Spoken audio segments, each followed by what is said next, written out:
বৰ্তমান উপস্থিত আছোঁ শিৱসাগৰ জিলাৰ বকতা ননাথ গাঁৱত। প্ৰথমতে মই কেমেৰা পাৰ্চন নৱনীক এটা পৰিৱেশ দেখাব গৈছোঁ। তেতিয়াহ'লে মই যোন ঠাইত বৰ্তমান আছোঁ এজন শিল্পী ঘৰত আছোঁ, আৰু এটা কথা উল্লেখ কৰিব লাগিব যে শিল্পীজনে বেলেগ নহয়, অকল বাঁহেৰে বিভিন্ন সামগ্ৰী তেওঁ তৈয়াৰ কৰিছে।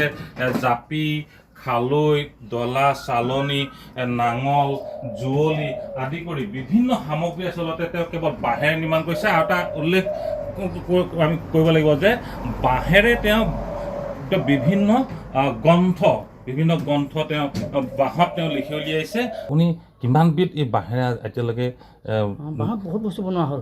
বাঁহৰ সৰু সৰু যেনেকৈ আমাৰ ডলা, চালনী, খৰাহী, জুলুকি, জাকৈ, মৈ, যঁতৰ, আৰু ইফালে ব্যৱহাৰৰ উপযোগীকৈ বেগ, ট্ৰে, চেণ্ডেল, টুপি, মোবাইল কভাৰ, কলম আদি কৰি বহুত বস্তু বনালোঁ। হেয়াৰ ক্লিপ, বহুত বস্তু আছে যাক নেকি মই এতিয়া পাহৰি থাকিলোঁ, বা ঘৰত কিছুমান মডেল হয়তো নাই এতিয়া।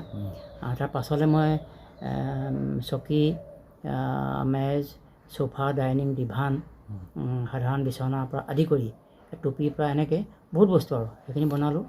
আপোনাৰ যিটো এতিয়া সংগ্ৰহালয়, এই সংগ্ৰহালয় আমি দেখা পাইছোঁ বিভিন্ন আপুনি কিতাপ দেখা পাইছোঁ। আৰু যিবিলাক এই কিতাপবিলাক যে আপুনি বনাইছে, সেইবিলাকতো বাঁহেৰে বনাইছে। বাঁহ কেনেকৈ কি ধৰণে বনাইছে? তাৰমানে মোৰ মন গৈছিলে, মইতো এটা দুখীয়া, অতি অস্বচ্ছল এজন, মোৰ দেউতাও নাই, মাও নাই, সৰু আমাৰ লোকৰ ঘৰত থাকি ডাঙৰ দীঘল হোৱা, তেনেকৈ অকণমান পঢ়া শুনা কৰি পেলাই মোৰ এটা মন আছিলে ভাল মানুহ হোৱা। কিন্তু ভাল মানুহ হ'বলৈ যে মন থাকিলেও যে টকা পইচা নহ'লে, নিজৰ মানুহ নহ'লে নোৱাৰি হ'ব। সেইকাৰণে মই বাঁহকে লৈ কিবা এটা সপোন দেখোঁ, বোলো ইয়াকে মই দেখুৱাই দিম, ময়ো যে কিবা এটা সপোন দেখিব পাৰোঁ। তেতিয়া মই বাঁহৰ কিতাপ এখন লিখিবলৈ চিন্তা কৰিছিলোঁ মই কাম কৰাৰ মাজতে। সেইটো যোৱা 10-15 বছৰমানৰ আগতে মই বাঁহৰ কামিত লিখিম বুলি চিন্তা কৰিছিলোঁ। সেই চিন্তা কৰোঁতে মই দেখিলোঁ যে বাঁহৰ কামিত লিখিলে এইটো বহুত ডাঙৰ হ'ব, কিতাপখন ওজন হ'ব, দিগদাৰ হ'ব ইফালে সিফালে নিবলৈ।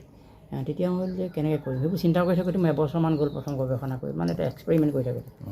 তাৰ পাছতেই আকৌ গম পালোঁ যে চীন দেশত, চীনা ভাষাত প্ৰায় 1200 শতিকা মানতেই বোলে বাঁহৰ কিতাপ এখন নেকি লিখিছিলে কোনোবাই। মই এখন চালোঁ, চাৰ্চ কৰি পালোঁ যিটো বাঁহৰ কামিত লিখিলে। মই ঠিক তেনেকুৱা ধৰণে মই ভাবিছিলোঁ লিখিম বুলি। তাৰপাছতে তেনেকৈ আকৌ আৱিষ্কাৰটো কেনেকৈ হ'ব ভাবোঁতে বিভিন্ন বাঁহবোৰ সংৰক্ষণৰ কাৰণে হওক বা ব্যৱহাৰৰ কাৰণে বিচাৰি ফুৰোঁতে বাঁহৰ ঢকুৱাটো হৈ পৰা দেখোঁ। এবাৰ দেখিলোঁ মানে যিটো আমাৰ বৰ ভলুকা, বৰ কাকল, লথৌ, ভালুকি বিভিন্ন নামেৰে, আঞ্চলিক নামেৰে কয়। এনেকৈ ইংৰাজীত সেই বাঁহটোৰ নাম হ'ল ডেনড্ৰকেলামাছ জাগেঞ্চিয়াছ।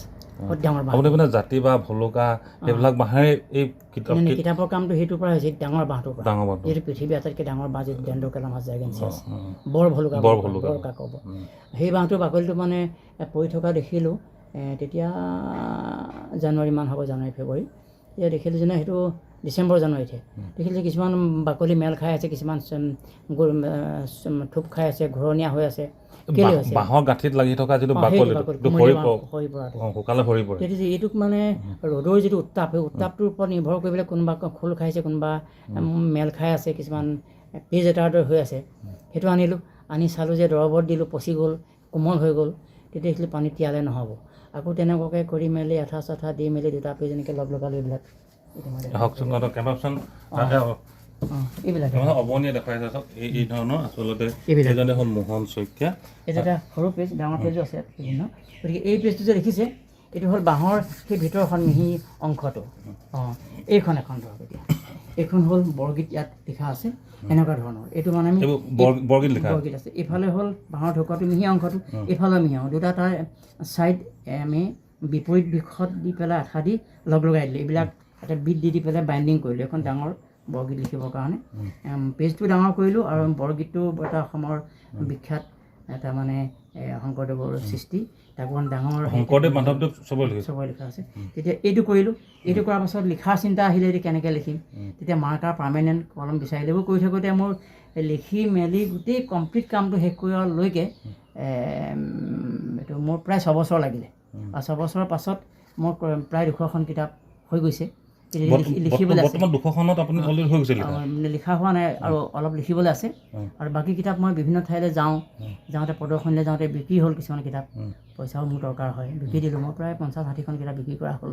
বাঁহতে বনোৱা এনেকুৱা ধৰণৰ এইবিলাক পেজ আছে, লিখিবলৈ আছে।